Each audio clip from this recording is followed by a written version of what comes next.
the Baltimore Ravens absolutely dismantling, and that's an understatement, the Detroit Lions. Rob, it was 35-0. And they, look, you don't need to make it worse, but this could have been worse than 38-6. And but it was a true beatdown in every sense of the word.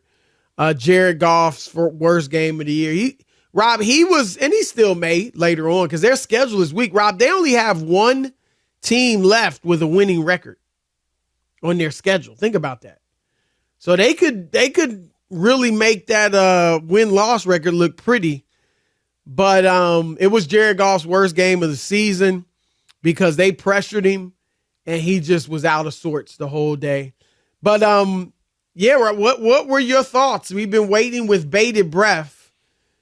Did you do any mouse tweets? I just sent one urinating mouse. Yes. I said it was so quiet in Detroit you could hear a mouse urinate on Jim Caldwell's walking papers, Chris, when they ran him out of town. That's a good one. That's not bad. Yeah, no doubt. You know what, Chris? This is why I'm always pumped the brakes and I've been hesitant with the Lions because it's not just about winning games and having a great regular season. I told you before, they've had good seasons before. I've covered them. They've won 11 games in a regular season, and they've had a couple years when they had a chance to do something. And you thought, okay, wow, they might actually win a playoff game or do something different, and it never happened. And it's not just about losing. Because they could have gone to Baltimore, Chris, and lost. And it would have been acceptable if they showed up. You know, like they're losing to Baltimore. In Baltimore ain't the end of the world. I'm going to keep it real and be honest. It's not. Right. But to not show up, to turn in a stinker like that where there was some, Greg Jennings included, they're the best team in the NFC? Greg Jennings. You never miss a chance to take a shot at Greg. Hello, is this on? Greg Jennings, if I didn't know you played in the NFL, I'm starting to question it. I want him to hear this tape. Is that the real Greg Jennings? I know. Is it Greg Jennings? Is it Greg Jennings or is it Greg Jennings? Because he told me first that Daniel Jones was a top 10 quarterback, and then he told me the Lions are the best team in the NFC, Chris. This is coming from a guy. No, the NFL. Oh, the NFL. Well, I'm sorry. I gotta try to defend Greg. We can all be wrong. That's all. Okay, but it's okay to be wrong, Chris. but Daniel Jones is a top 10 quarterback. That's way wrong. And the Lions are the best team in the NFL. That's double way wrong, Greg. No way, no how.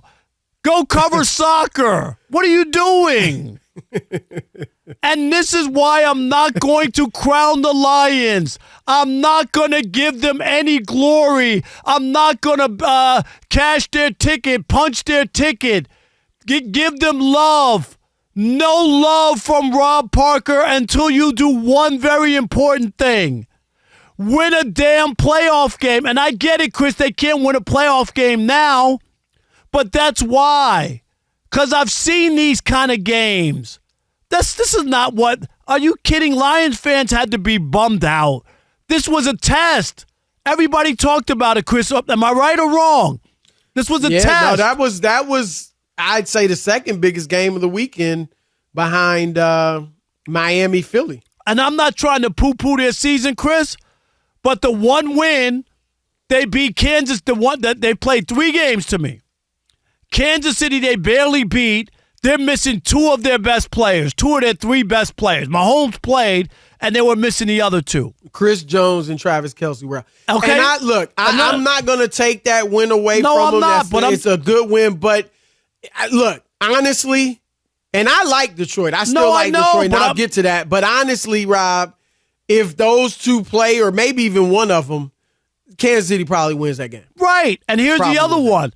They played Seattle at home after the Kansas City win, Chris. You're supposed to, galvanize, and right. You're coming home. You just beat the defending Super Bowl champs.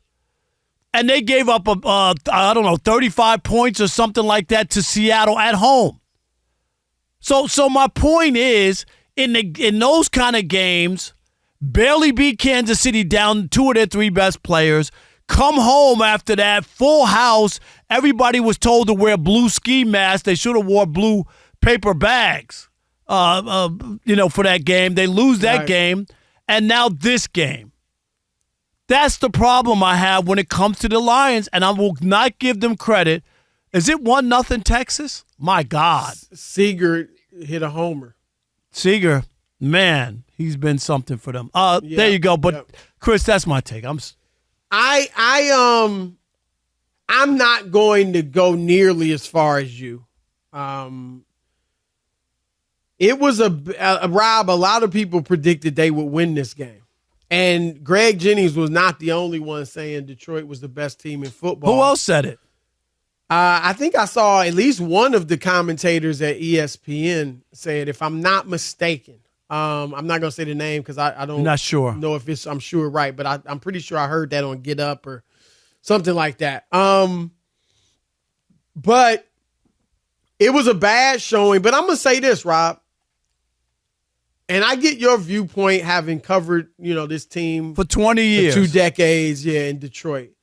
But we know, Rob, that teams will have stinkers, okay? San Francisco had no bit. They lost to Cleveland with P.J. Walker playing quarterback. All right, so their third-string quarterback, at least at that point he was. Last year, now Kansas City's different. They've won championships, so I get that. But Indianapolis beat them last year.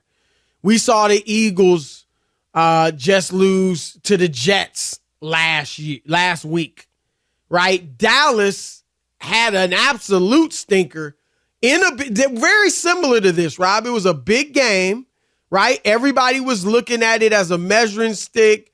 Dallas was hyped up for it, and they get destroyed. And they haven't won in almost 30 years. So we get that their pedigree going way back is much better than Detroit's. But recently it hadn't been good. It's been everybody's is a little better than Detroit's. But, they haven't, it's been going on 30 years now that they haven't been able to get to the Final Four.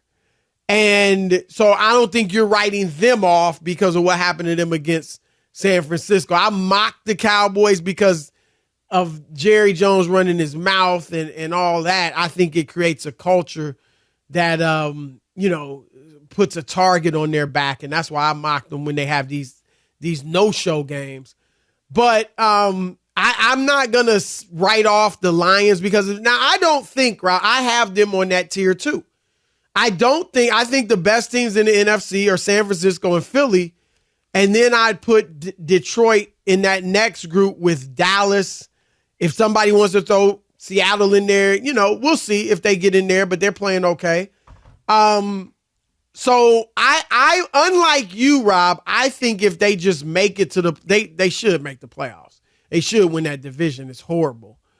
If they make it to the playoffs, and depending on who they play, now if they play a weak team, Rob, or presumably weak as a playoff team, and lose, like I don't know, let's say. So you saying if they go to the playoffs and lose, you would say that's a good year? Absolutely, because remember, Dallas or Philadelphia is going to be a wild card, right? In that NFC East. And so if Detroit wins the NFC North and faces one of them, I mean, I'm not gonna kill them if they lose a 1-touchdown game to Dallas. I'm just throwing something out, or something like that. I think there's steps like because I could throw out Miami. The 2 games they've had, they got blown out, but you've said, look at what they did last year too, right? So both of these teams are taking steps.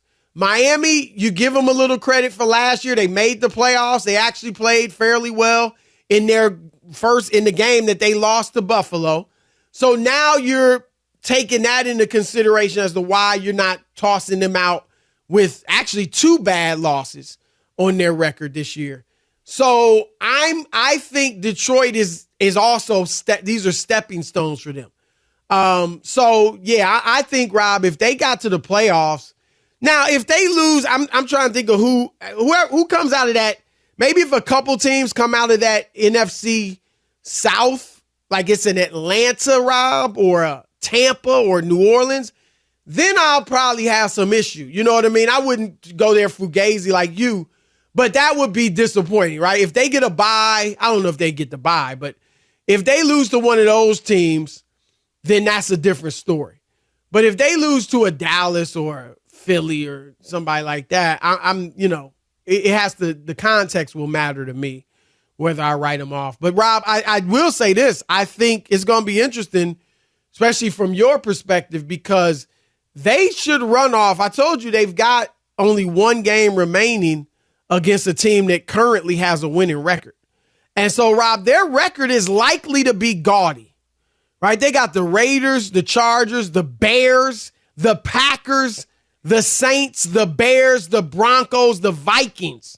Those are their next, I don't know, is that 7 games? Right. And it's fine. Think about that. But you could they do could all go that. 6, even if they lose. No, that's my point. Right. They don't play those teams when it comes to the playoff. Right. That's the problem. Right. But would you agree if they meet a Dallas in the playoffs? No, I don't know. You killing them? I just think that at some point you got to win a playoff game. You can't. They're going to be in Detroit, right? If they win the division, it's going to be at home. Right. They're going to be favorite. And you're saying a 1-score game. What if they lose, Chris, by 3 touchdowns? I mean, wouldn't that change your mind? Yeah, they're not ready for prime. The context will be important for me. I'm not just going to say if they don't win, period, I'm done with them.